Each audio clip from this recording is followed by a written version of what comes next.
Welcome.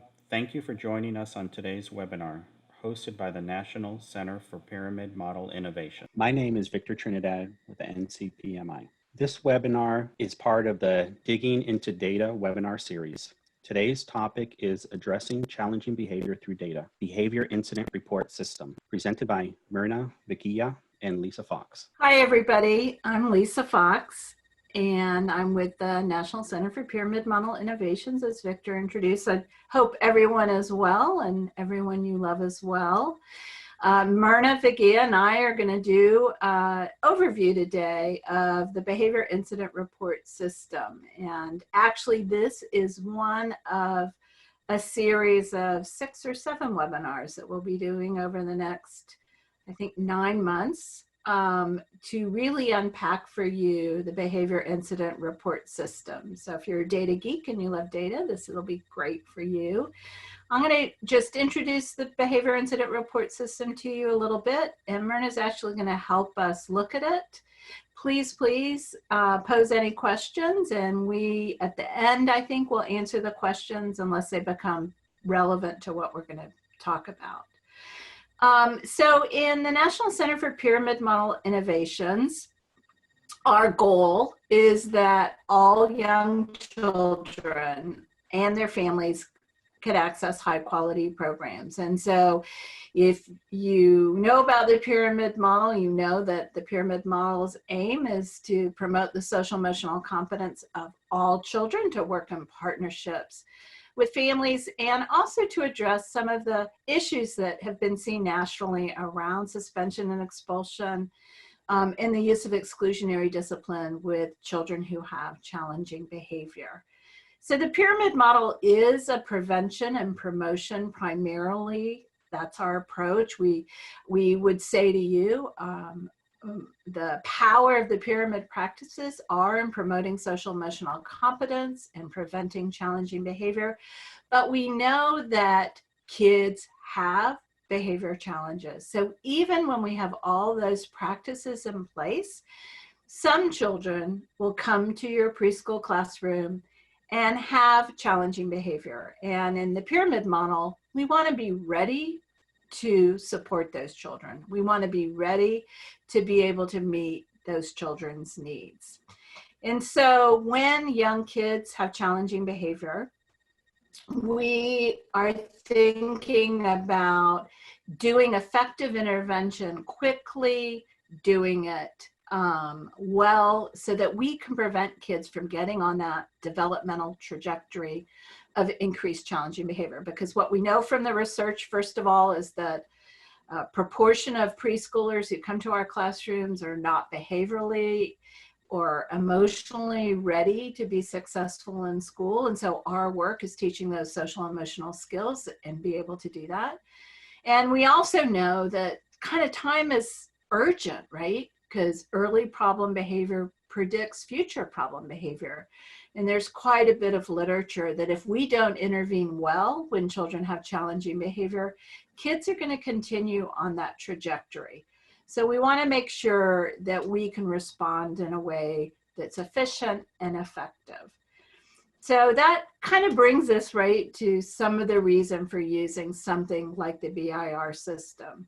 We also know that when we look at how people are currently responding to challenging behavior in early childhood programs, if you go to the next slide, we see evidence that people don't really know what to do. And I think this data on early expulsion and suspension that we have, and there's data that shows we have higher rates than they have in K through 12 programs, that it's happening more often with boys and children of color. I don't think any pre-K teacher said, yeah, can't wait to suspend a child and that's what I'm going to do is my major response. I think the reason that happens is because programs aren't sure what they should be doing. And so they don't have a systematic response to how will we deal with children when they have challenging behavior, how will we support those children, and how do we develop systems to help us do that well. So that brings us to the pyramid model. So the tool that we're going to show you is a tool that teams use in their support of the pyramid model. So remember, the pyramid model is your framework of practices, and that implementation is guided by a leadership team. And one of the major things that the leadership team does in thinking about the implementation of the pyramid model is use data for decision making. So the behavior incident report system is designed for use by a leadership team that's guiding the implementation of the pyramid model.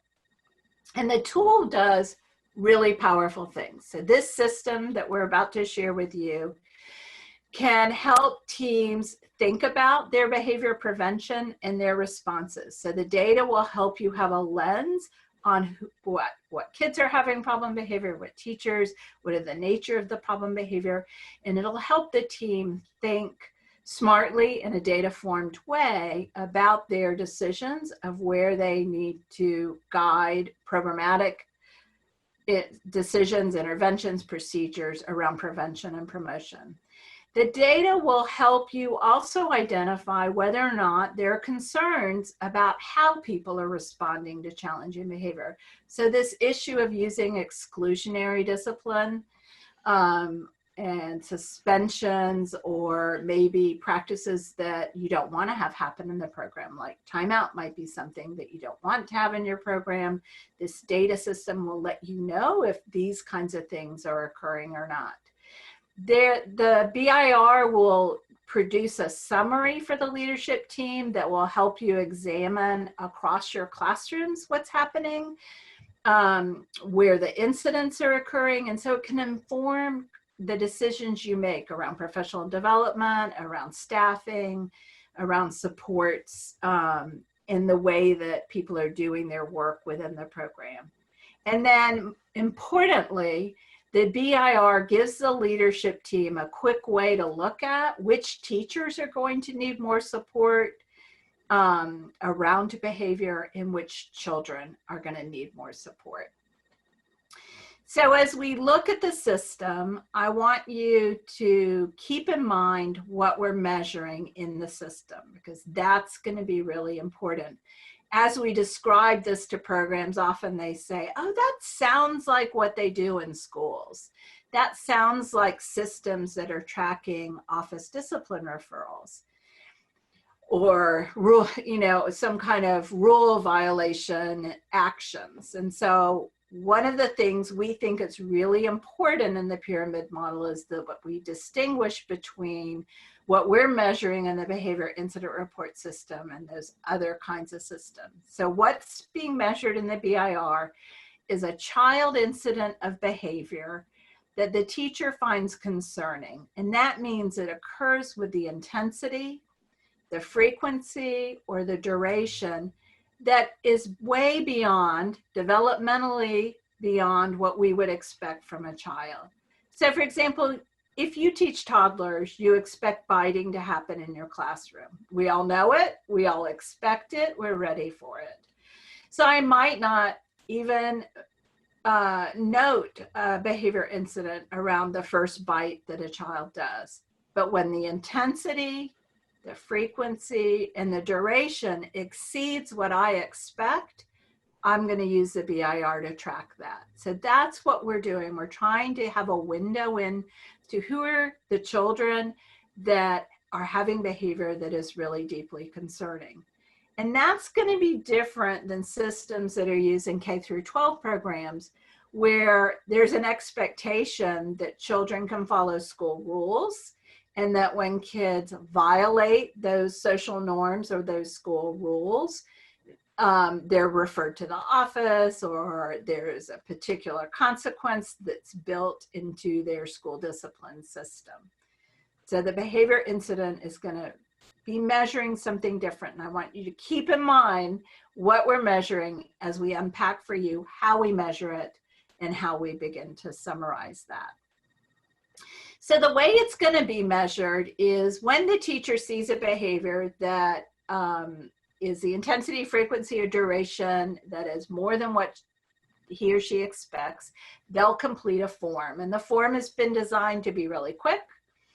It's check marks, it captures those incidents, it captures a little bit of information about the child. The data then, and we'll talk to you about it, is inputted into an Excel, and then it generates a summary, and we're going to look at those. The goal of all of this, again, and I think this slide is animated, the goal of all of this is supporting the child, the teacher, and thinking about what we need to do for program improvement. That's why we've developed it. It's for our pyramid model program so you can get even better at what you do. So let's look at the form. The form is designed to be a really quick tool that teachers can use. The fields are matched to the things that happen in an early childhood classroom. So we have diapering on the form because that happens in a classroom. We have circle time on the form. We have the kinds of behaviors our little ones engage in on the form. And we have the whole universe of how people might respond on the form. When we train teachers, we show them how quickly they can complete the form. It's typically printed on carbonless paper, and teachers have a stack in their classroom and can do them really quickly and easily. So teachers learn to use the form in a brief training that we have designed. And if you've gone to the behavior incident report system on our website and downloaded the materials, you'll see that we have defined each category and each entry on the form. So everything has a definition. And then we have a training so that teachers can learn what those definitions mean and how to apply those definitions. And all of that is online and free, and you can access it. Let's move ahead. So what happens is that form, as you look at it, anything on that form then can be summarized. So we can summarize the behavior incident frequency across the whole program, classroom by classroom, and by child. And we can unpack it by all of those items on the form. So we can unpack it by what kinds of behaviors, what activities, who's involved, how did we respond, and what the teacher's view of the possible motivation is. Is it to get out of an activity or to get attention or whatever they think the motivation might be? We are also going to be able, and we'll unpack this more for you in a little bit, to examine all of those things through the lens of disproportionality. So because we have you enter fields about children's race, ethnicity, gender, IEP status, and dual language learner status, this system will calculate for you if there are concerns about disproportionality. So go to the next slide. It'll also capture in the responses whether or not there are responses to the behavior that would be the equivalent of in-school suspension, out-of-school suspension, and dismissal. And I know we're all early educators across the country are very concerned about the data that have been publicized about the disproportionate rates, as well as just the engagement in suspension and expulsion. So if a teacher checks off this child was sent to a different classroom or to be with an adult outside the classroom, the BIR is going to code that as an in-school suspension. If the administrator says, we're going to take this child temporarily out of this classroom to place in another classroom because they had challenging behavior, that too would code as an in-school suspension. Of course, if the child is sent home for the remainder of the day or for multiple days because they have challenging behavior, that would be coded or summarized as an out-of-school suspension. We don't write suspension, out-of-school suspension, and in-school suspension on the BIR form. You won't see it there.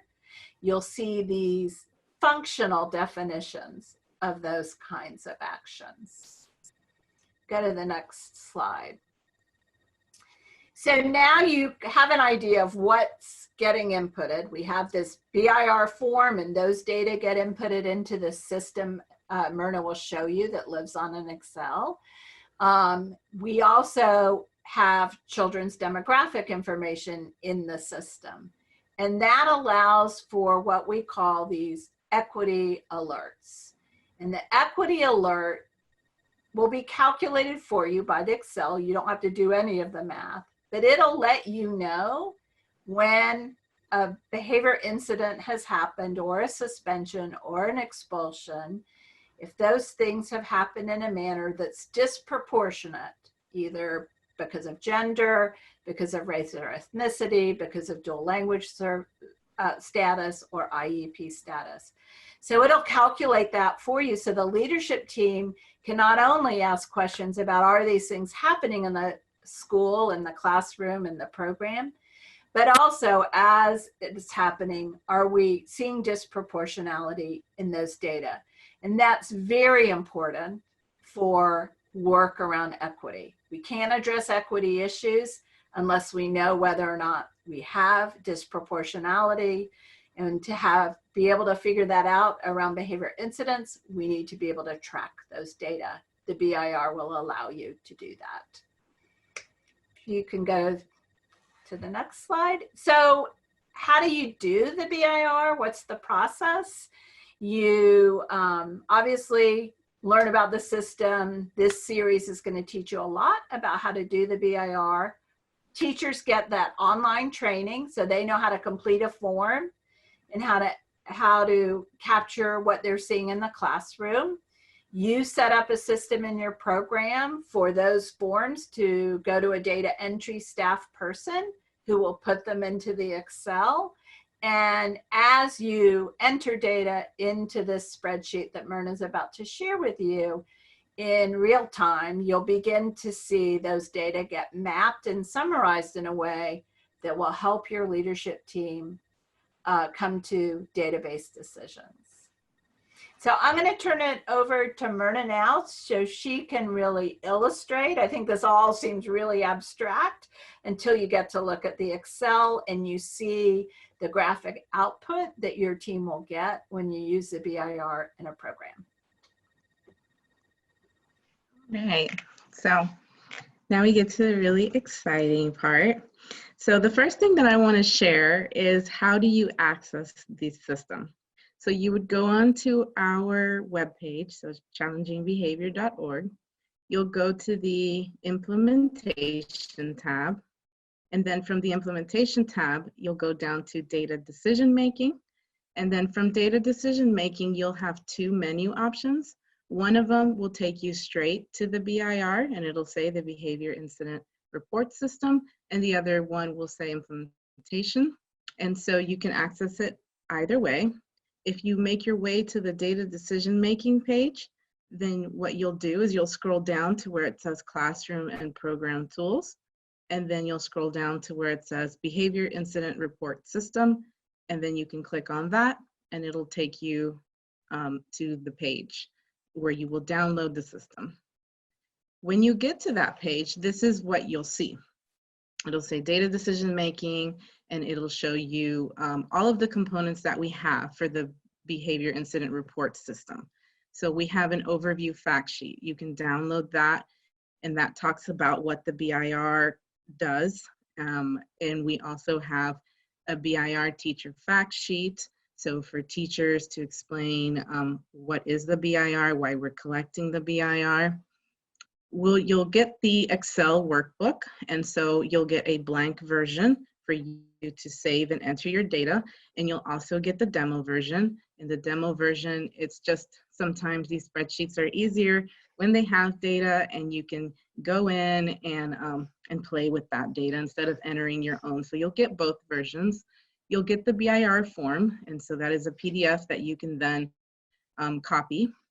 And the instructions that Lisa talked about for teachers on when to complete a BIR, and that has the link to the teacher training. You'll get the data decision making guide that gives you that framework for going step by step on, now that I have BIR data, I've entered it into the system, now what? And then you'll also get the data entry guide. because it is in Excel, and sometimes, with entering data, it's always nice to have something to be able to refer to when you're entering the data and to troubleshoot. When you go to that page, if you want to download, what will happen is it'll download as a zip file. So it's a package that includes all of these, and you'll have to register. So it'll ask you for your name, your email, the organization that you work for. And so you'll fill out this form, and then you'll get a zip file. And then from that zip file, then you're able to copy everything over onto your desktop or onto a thumb drive or onto the cloud. So the reason that we ask for this information is if there's ever something that we need to share with you, if there's a new version of the BIR, which there will be at some point this year, or if we have any updates just to the system itself, this is how we'll contact you. So the tech stuff, because it is in Excel, it's going to require a desktop or a laptop, either with the Windows operating system with Microsoft Office 2011 and newer, or an Apple with Microsoft Office 2016. If you have Office 365, that works just as well. And the reason for this is because the Excel spreadsheet has a couple of things that help you to filter and look at your data that are not included in earlier versions of Office.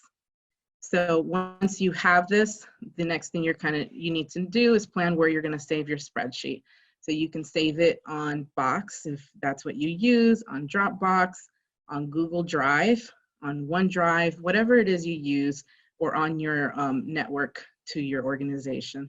The only thing that I always say is don't convert it into a Google Sheet, because if you do, it'll break the links and it won't work correctly. So you can save it on any of these, but always use it in Excel. So now we're going to go into the BIR spreadsheet. I'm going to take you for just a little tour of the spreadsheet so you can see what you can do with it. I always ask people how they feel about Excel, and some people really intimidated by it, don't really use it. Some people are okay with it. Some people are worried to use it. Some people love it. The Excel spreadsheet was built in a way that you don't require any advanced level skills or intermediate level skills in order to use it. Even as long as it's basic data entry, and from there, it's just clicking and clicking in order to look at your data. That's all that you've got to do. There is a link, and I will show you that soon, on how to enter the data and how to copy and paste charts from the Excel, and just basic little tips and tricks that you can do once you're in there. So it doesn't matter where you fit here, you're still going to be able to use the Excel, and I think that you'll like it just as much as I do. So let's go ahead and let's take a look at the spreadsheet. All right, so once you open the spreadsheet, you're going to see that you have multiple tabs down at the bottom. And so that can be a little bit intimidating sometimes, but what you have is on that first instructions tab, you have the data entry tutorial. So if you click on this link, it'll take you to a YouTube video that shows you how to enter the data. And then it also has my email in case you run into any issues. You're always welcome to email me and ask me any questions. And so I always have certain people who may ask, hey, I need this, can I do this? And I always try to respond as quickly as possible. The next tab is the data entry and quality checklist, because with anything that you're entering data and you're analyzing it, you want to make sure that your data is the highest quality possible.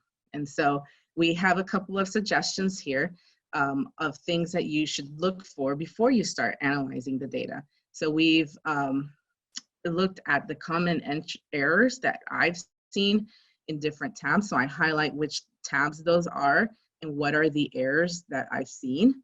And then, so I ask that before you go to analyze the data, make sure that your data is clean and that it's of high quality. We also say BIR completion checklist. So this is something to think about when you're looking at your data. You know, are teachers checking one box per criteria? Are all the fields being completed? So there are certain things that you want to look at on your form and in your data entry before you analyze. The next tab is a program information tab. So in the program information tab, what we're asking here is that you enter program demographics. And so here you would assign classroom and classroom IDs. So this is something you want to do ahead of time, is you will assign an ID, and then you're going to enter enrollment for each month. So you'll do that for all of the classrooms that are collecting BIR data.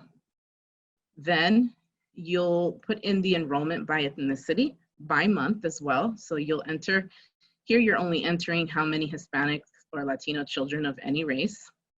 Then you're going to enter your enrollment by race, then by gender, by IEP status, how many dual language learners, and then how many school days per month.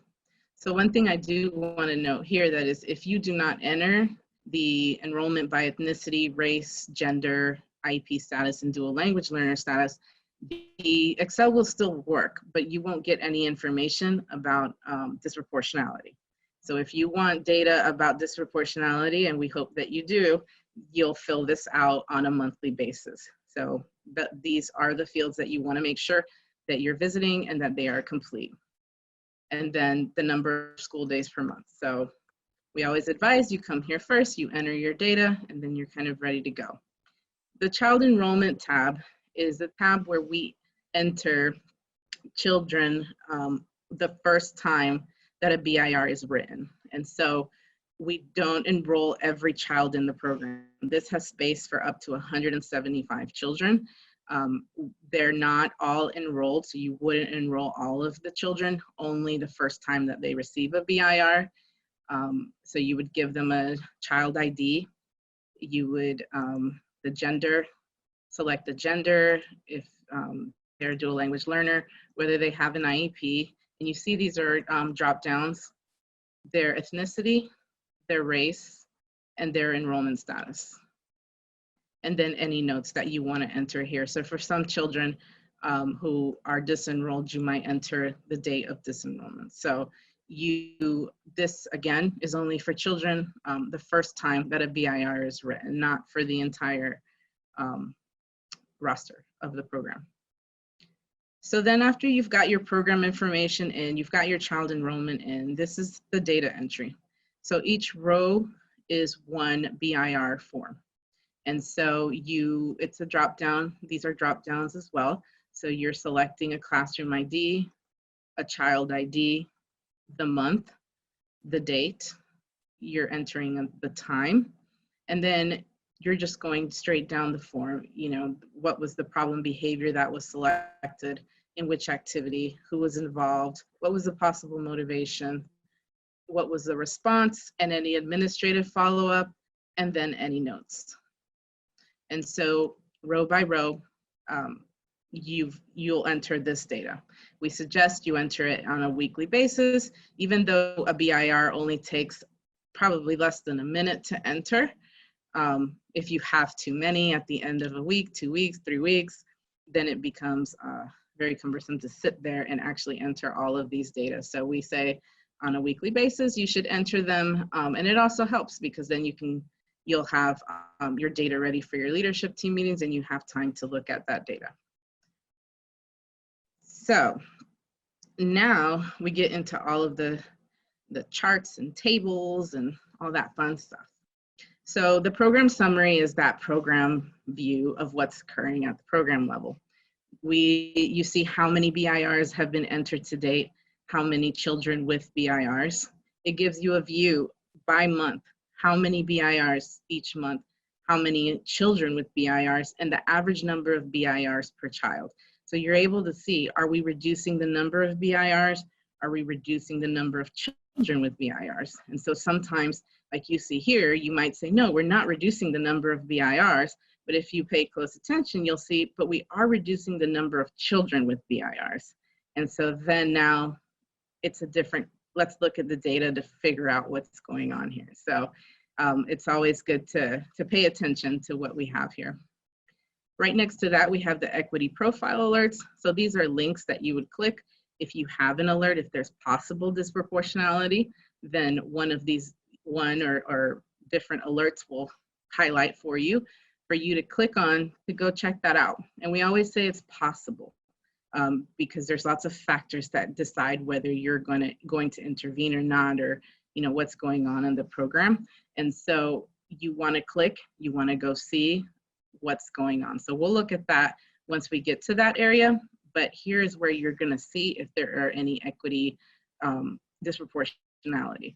And like I said, if you need to enter all of the demographic information in order to get the alerts to function.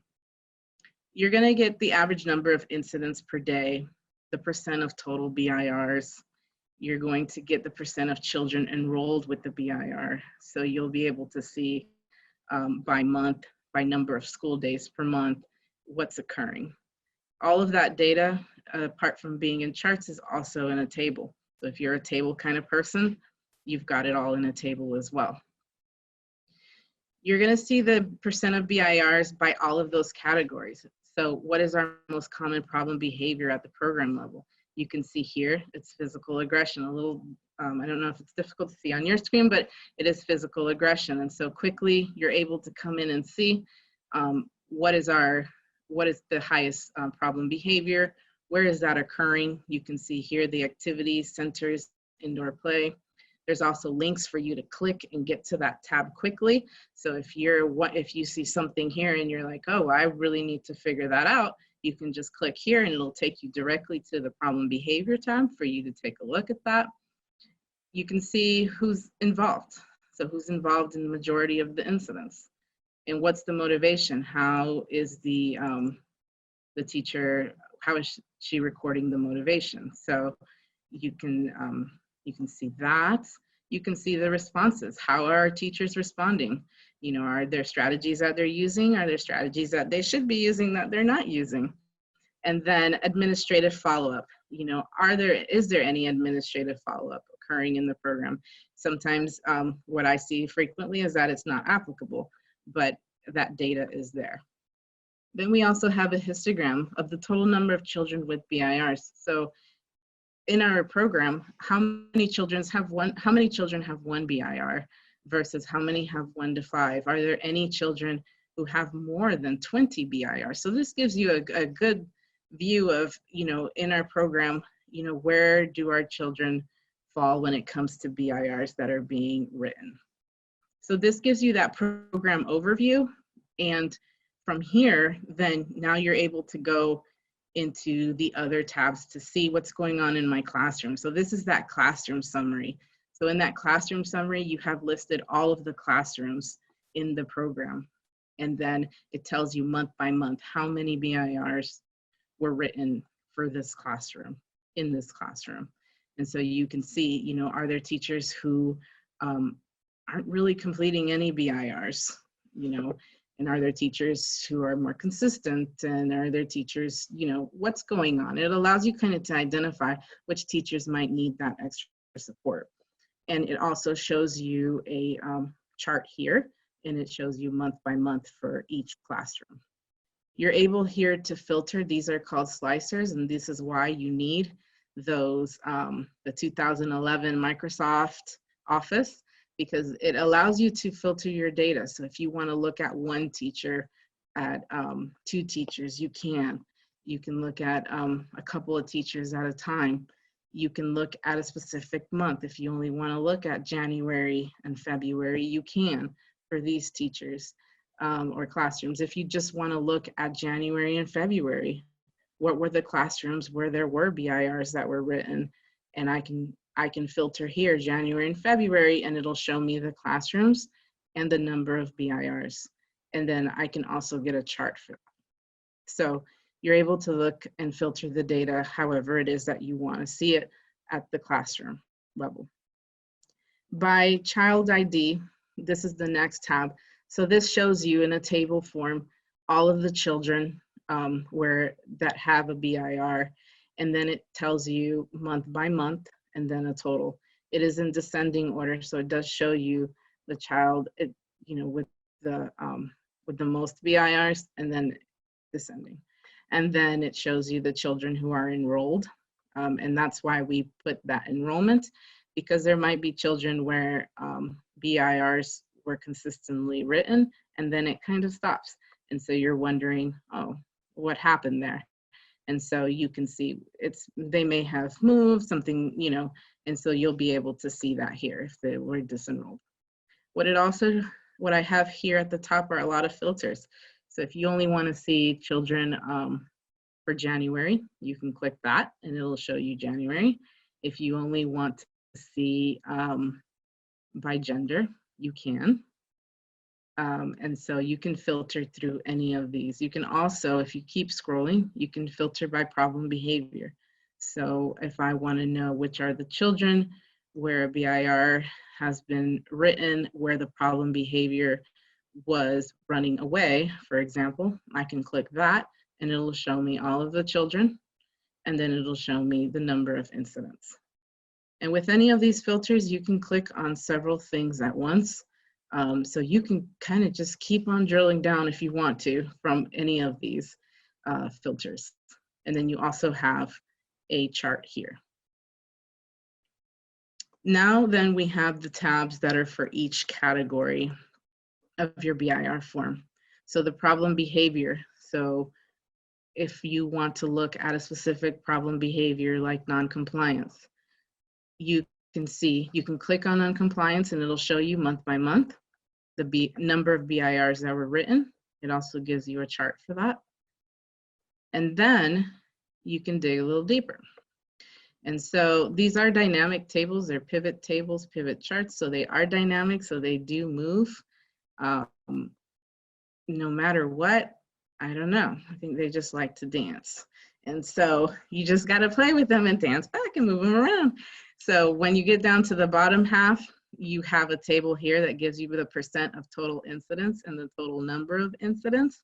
And so here you're able to filter through anything. So if you want to see for classroom 1, what are the incidents that are occurring? You can do that. If you just want to look at a specific month, I only want to look at February, you can do that. It'll show you the % of incidents, total number of incidents for that month. It'll show you the classrooms associated with those incidents as well. If you want to do it by ethnicity, race, gender, you can do that as well. And as I clicked on that, you probably saw the pie chart that also changed. So if you're a tables kind of person, you have your table. You're a pie chart kind of person, you've got a pie chart. And if you're neither of those and you're a bar chart kind of person, you've got that too. So we kind of did all of them. I guess I really couldn't decide. And so you got them all. So here's that table, that's that bar chart. So it's the same data. You have the number, the % of total incidents, and then you have the total number of incidents. So kind of cool ways. Data is really cool. So you can display it in a lot of different ways. And for some people, they connect better with different things. So you've got that. The next thing that we have is problem behavior analysis by category. Only this tab has this. And so this is part of that data decision-making guide when you're looking at data and you're trying to figure out kind of, okay, where do I go? What's going on? This here is one of those tools that you're going to use when you're drilling down in your data. And so from here, you can pick a problem behavior. So let's pick disruptions and tantrums. And then from here, you can see, well, I want to know about disruption and tantrums.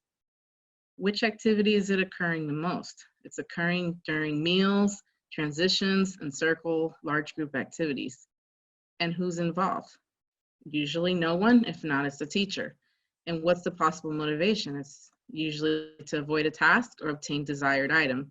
What's the typical response? Verbal reminder is mainly what it is, followed by reteach, practice expected behavior. And what kind of administrative follow-up? It's not really applicable. So you're able to really pick a behavior and kind of see exactly what's going on with that. So I think that's pretty cool. Then, so that's the problem behavior tab. So you see you've got a lot going on there. The next is the activity tab. So these next tabs are they're all formatted exactly the same. You'll have the activity, you'll be able to pick an activity, see how many BIRs were written for that activity across several months. You'll be able to see that in a nice pretty chart. And then from there, you're able to see the percent of total incidents and the total number of incidents. And then you're able to filter if you want to. You've got your pie chart and you've got that bar chart. And then now what these have that problem behavior doesn't have is the category. So here it's activity by problem behavior. So we saw up here that centers, indoors, play, the majority of the incidents were occurring during centers. And so logical question may be, well, what was going on during centers? So here, if you look at centers, indoors, play, now you can see, well, what is occurring during centers? And you'll see that what's most frequently occurring during centers is physical aggression. That's occurring a lot. And then followed by unsafe behaviors and noncompliance. And so this gives you a way to look at that activity and see what's happening during that activity. So you have this for each one of those activities that has been identified on a BIR, you'll have the behavior, the behaviors. So then others involved, it's the same way, it's formatted the same. Again, it has all of the choices here by month. It has that chart that you can look at. And then it has the next set of data here, which is the percent of total incidents, total number of incidents, with the ability to filter by any of these variables. It's got your pie chart, your bar chart, and the same as activity. So who's involved and what's the problem behavior that's occurring with that person. So here we can see that that is physical aggression is occurring with teachers. The possible motivation tab, kind of the same setup here. The response tab, admin follow-up, these are all the same. The classroom summary, I do want to show you that because the classroom summary tab is where you can look at classroom by classroom. So if I select classroom 1, it shows me a table. I can see everything about classroom 1.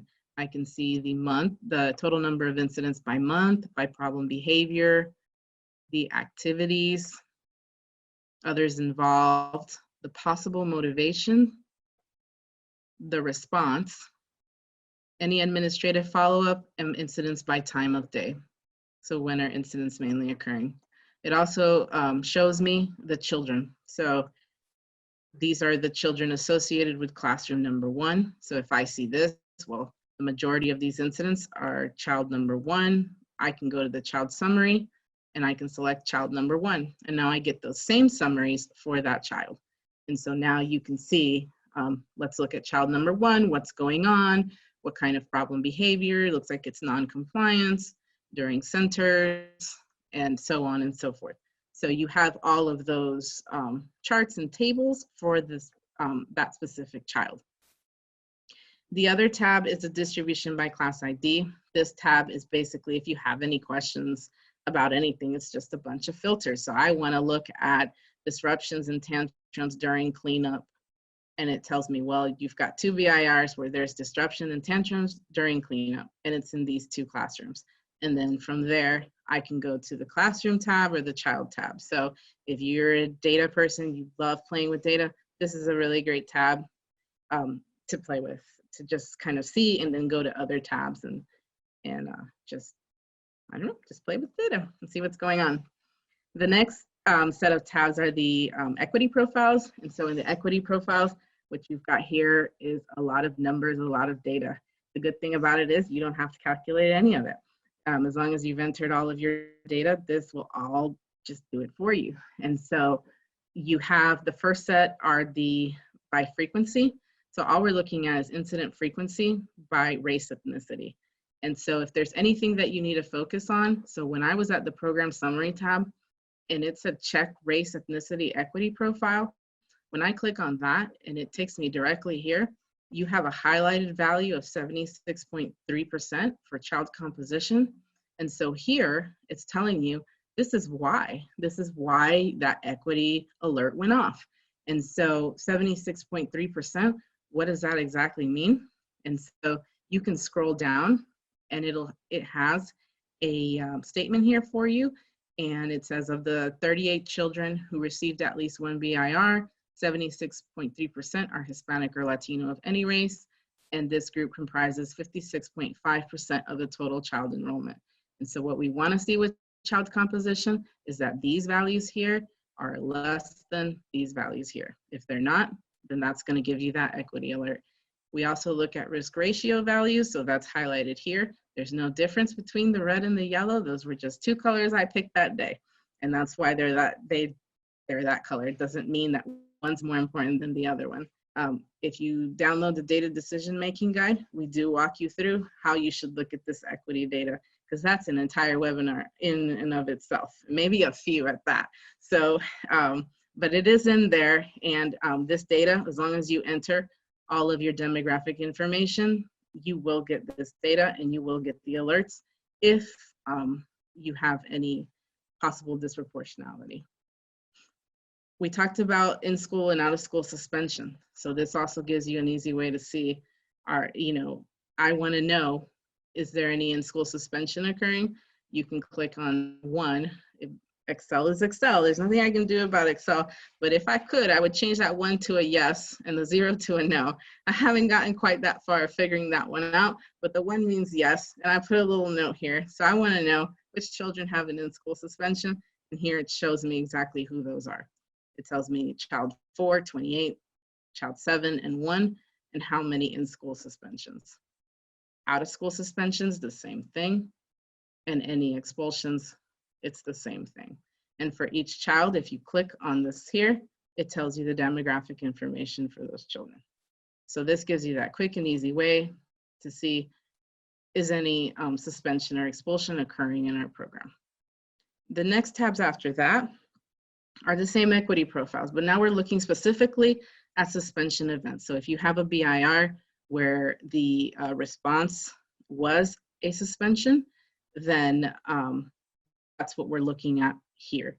And so you'll see the numbers are a lot smaller, but if something is occurring that is possible issues of equity, then here you're gonna see that here. So we have it by each one of the categories. And then the green are the out-of-school suspensions, race, ethnicity, gender, IEP, dual language learner. And so you have your table of your metrics, your statements, and what I didn't show you earlier is you also get 2 little charts. Because again, numbers, tables, charts, we've got it all. And so here, this here will show you the total enrollment for the group, the number of children with BIRs, where a out-of-school suspension was the response or the administrative action, and then the total number of BIRs. And we also have the risk ratio values. So anything over 1, 1.0 is equal. Anything over 1 is when we get into, we want you to take a closer look at that. And so we have the same tabs for dismissal. So any expulsion occurring by any of those variables. So as you can see, you've got a lot to look at on the Excel. It's basically a lot of clicking. Like I said, you don't really need to have any expertise in using Excel. You can use it. And as long as you're entering your data, you're gonna get that data every month, and you're gonna be able to look at it and play with it and see what's going on at your program.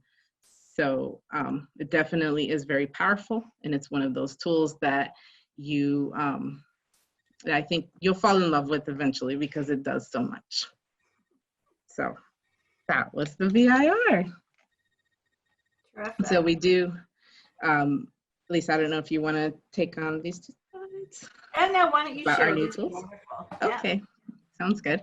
So the BIR, this is one of the, we have 2 new. So if you've used the BIR before, we have 2 new resources for you. This handout here, the BIR Behavior Incident Report System, is an overview about the BIR. So if you want to take it back to your program, and because you came to this webinar and you're like, that's so awesome, I want to use it, we hope that you do. You can download this this one here and take it back to your program, and it'll tell them a little bit about the BIR and where they can download and check it out. And then what every teacher wants to know about a BIR, because data is data. And sometimes teachers, when it's data, it's one more thing. But this is a nice form because it tells them exactly what is the BIR, how is it going to be used, and you know, how do I use it? How will I use the BIR? And so this is a really great resource as well for teachers. As Lisa mentioned before, this is part of a webinar series. So if you are in love with the BIR, we're going to have 6 more. And so each one is going to be a different topic about the BIR. Like I said, equity is its own thing. And so with equity, we'll get into that. We'll get into troubleshooting. We'll get into a few other topics. So the next webinar is July 14th, 3 p.m. And it's about implementing the BIR in your program. So we'll go through what do you need to do? I want to use the BIR. What do we need to do to use it? And what are the common things that people run into? Questions? We do have questions. So we have I tagged 10 that I wanted to answer some quickly and some are hard. So here's a quick one. Yes, the upcoming webinar is beyond the basics. So what Myrna and I wanted to do today is get you interested in BIR and understand what it was conceptually and to see it. Encourage you to download it and look at all the materials that accompany it. And then our webinars, as we roll them out, will really guide you beyond the basics on all of these things. There was a question about, could I learn this as a TA provider and then train teachers I work with around using the incident reports and entering the data? And absolutely, that would be our goal, right? Our goal for the implementation of the pyramid model is that their program coach or external coach or their TA provider would guide the program in the use of the BIR, how to implement it, and how to begin to look at their data. They'll need support. Often they need support to do that. We're going to provide that support on the webinars, but you might provide that support as a technical assistance professional. I do think the BIR is a tool for pyramid model implementation programs. So if you're not implementing the pyramid model, I would start there because that's going to be so important. Someone posed the question of, well, does the system then tell you what to do? The system won't tell you what to do. The system will give you the data so you can make database decisions about what to do. And your knowledge of pyramid practices will help you know what to do in response to that. We do have some other tools, and we'll talk about, we have and if you haven't seen it, the equity coaching guide that'll help you be able to address the issues for disproportionality. It'll give you some ideas about, again though, about how to go about addressing it within the framework of the pyramid model practices. So it won't give you the strategies, but it'll give you the data so you can make database decisions about what you do. Someone has asked, after the teacher does the report, who enters all the data? And that ranges. I mean, we've had designees in the program. One program we worked with for several years trained a clerical person to enter the data. So Myrna, you might have reflections on that. It's not as complicated as it seems, right? Right, yeah, as anyone who can jump on a computer and who's willing, you know, it's not difficult at all. It takes about 30 seconds per BIR. So, but yes, usually it is someone clerical, but a designated person, at least 2 people trained, that is what we suggest. Yeah. So let's say in a day, if you had an early childhood center and in a day you had 20 BIRs, and that would be a lot, you know, so 20 times 30 seconds is not a lot of time that it would take. It's some time, but it's not a huge amount of time that it could be within someone's scope of work to be able to enter those every day that they come up. It turns out to be a lot of data on the Excel because of Myrna's brilliance in the design of the Excel spreadsheet, but teachers can collect those data really quickly. So when they complete forms, it usually takes them 1 to 2 minutes to complete a form. And they do it after the incident has happened. They're not asked to stop everything and watch the behavior and write it down. Someone has posed a question about kind of where does this sit? Is this about getting kids eligible for special ed services? Is this who does this? Is this part of education? This again is for an early childhood program to use in a classroom-based program. This is not about helping kids become eligible for special ed services. This is about supporting kids, any child, a child with a disability or a child without disability that has problem behavior. It's about a program doing a better job of being responsive to the needs of kids and the support of teachers. Some of these kids may ultimately become eligible for special ed services. This BIR incident data might be a part of the portfolio that goes into that child's evaluation to deem them eligible for special education services. Someone had asked about, do we do this with PTRYC? So PTRYC is the way we do individualized intervention. And so I know you're a pyramid model person. And what we would say to you is these data would begin to surface a child who needs a system like PTRYC, which is the assessment-based system to develop a plan, who has persistent challenging behavior. So in looking at these data, you would be able to have a lens on what kids might need a behavior support plan. When you do PTRYC, we have our own tracking system for our behavior support plan effectiveness. So you pick some outcomes. So you would continue to enter any behavior incident in the BIR system, but you'll also be taking much more tailored data to that individual child through PTRYC. So you're going to be doing both. I know we're almost out of time. There's a question that's kind of complex about what are all the things that impact on children's behavior. And equity exposes the issue, but it really doesn't tell us the why. And the why of it is what you figure out in your team-based process. And so as we do these webinars, we're going to go through the data decision-making guide. You can download it right now and begin to see some of the ways that we guide teams to be thinking about and what they might want to do around those data. So there's another question about the age. The youngest, we see this being relevant for children probably 18 months to year 5. There are some behaviors on there that, like difficulty falling asleep, isn't that one of them, the behaviors that's on the form? And we put diapering on the form. So we tried to go in and put behaviors and activities that are things we see in a toddler classroom. So inconsolable crying, you may see in a toddler classroom. So I would say it's probably 18 months to age 5 that it's a really good fit for. And I think that's all we have time for, but we're so excited that you're excited about it. And we hope that you will come to our next webinar so you can learn more about how to use the system. And if you haven't downloaded, please download and begin to take a look. Yeah. And I will say real quickly, it is free. There is no charge to use it. So once you download it, it's yours. You save it on your, wherever you're going to save it, but it is free to use. Thank you so much to our panelists for their wonderful insights. And your feedback is very important to the work that we do. Please remember to provide your feedback on this webinar with our post-webinar survey by typing the web address shown on this slide into your web browser.